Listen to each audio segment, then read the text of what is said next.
On parle sur l'île sud. L'île sud. L'entrée est, secteur sud, on a une prévision de 2,2 millions et on arrive à 8,6 millions d'euros.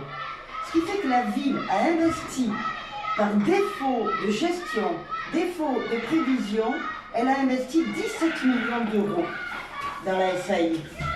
Elle a investi 17 millions d'euros. Ça fait 400 euros par habitant, qui n'était pas prévu d'investissement.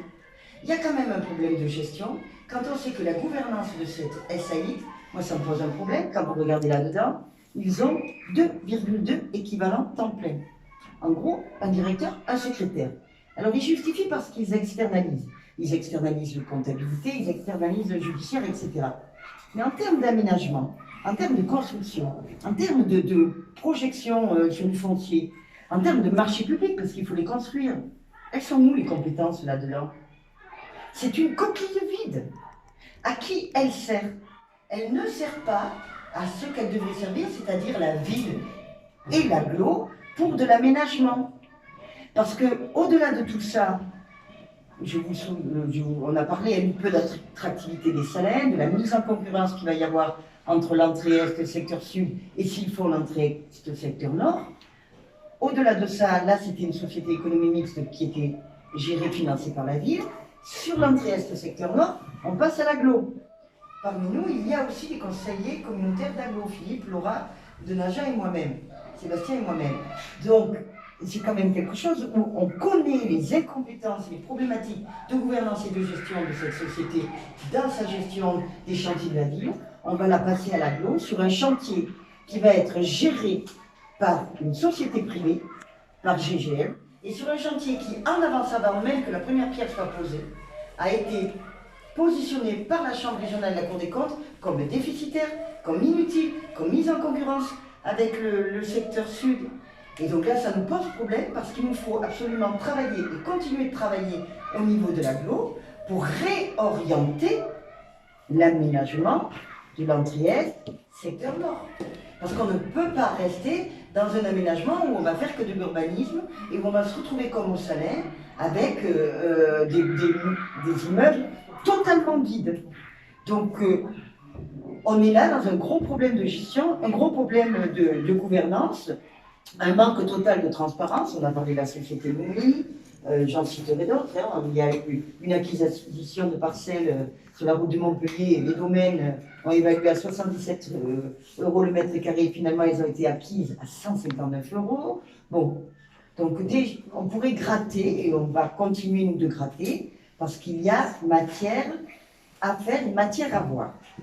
Donc, pour nous, c'est quelque chose qui est alarmant, accablant, inquiétant, très inquiétant.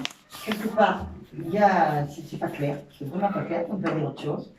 Et donc, nous, on a demandé une analyse un peu poussée, hein, pour voir par des experts, parce qu'on a demandé une analyse poussée par un expert et un avocat.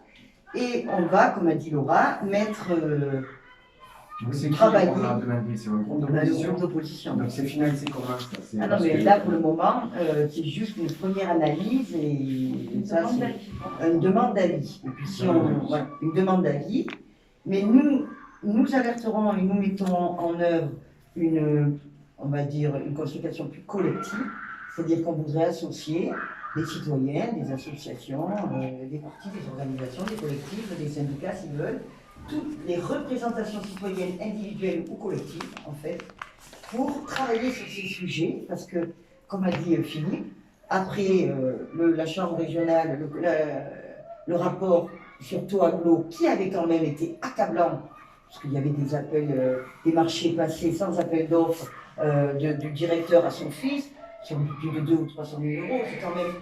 Tout ça, c'est de l'argent public. Je reviens toujours à la même question, excusez-moi de couper. C'est quand vous portez plainte? Alors, on n'a pas encore décidé de porter plainte. On travaille dessus. C'est ça que les citoyens ne comprennent pas. Eh bien, c'est que vous commentez l'actualité, ok, mais si c'est quand vous pour portez le plainte. moment, on ne peut pas. Alors, Fatih, nous, on ne peut pas se permettre de porter plainte comme ça, sans avoir travaillé un dossier, travaillé avec un avocat, travaillé sur les suites à donner. Et nous déciderons, quand on aura travaillé sur le dossier plus précisément et élargi à un collectif, à savoir Qu'est-ce que nous ferons? Est-ce que nous portons plainte? Est-ce que nous ne portons pas plainte? Est-ce que ça passe pénal? Est-ce que ça passe pas pénal? Mais pour le moment, nous le travaillons. C'est un sujet qui est trop important. Et on a, de toute manière, nous avons 2 ans devant nous. Hein, donc, on n'est pas ni dans du sensationnel, ni dans une réaction épidermique. Voilà. On est dans une réaction de travail et de construction de travail. Vous savez, le juge administratif, pour faire ce dossier, ils ont mis 3 ans. Oui. Ne nous demandez pas, en 2 mois, de faire mieux que ce qu'ont fait les juges administratifs avec les moyens qu'ils ont. Tout ce qui a été dit par Laura, Véronique et moi-même, ce n'est pas nos propos. C'est un écho de ce document. C'est factuel. Nous n'avons rien ajouté. Donc aujourd'hui, qu'est-ce qu'on fait? On l'étudie, on demande des avis, on va concerter pour que ça ne soit pas qu'une affaire d'élus d'opposition, parce que c'est une affaire des citoyens de la ville de Sète, et même plus globalement. Après, vous savez, on fera ce qu'on doit faire, mais déjà ce rapport, il est dans les mains du procureur, puisque c'est une procédure automatique. La Chambre régionale des comptes, quand elle a quand même vu tout ce genre de trucs, le dossier est parti au procureur de la République.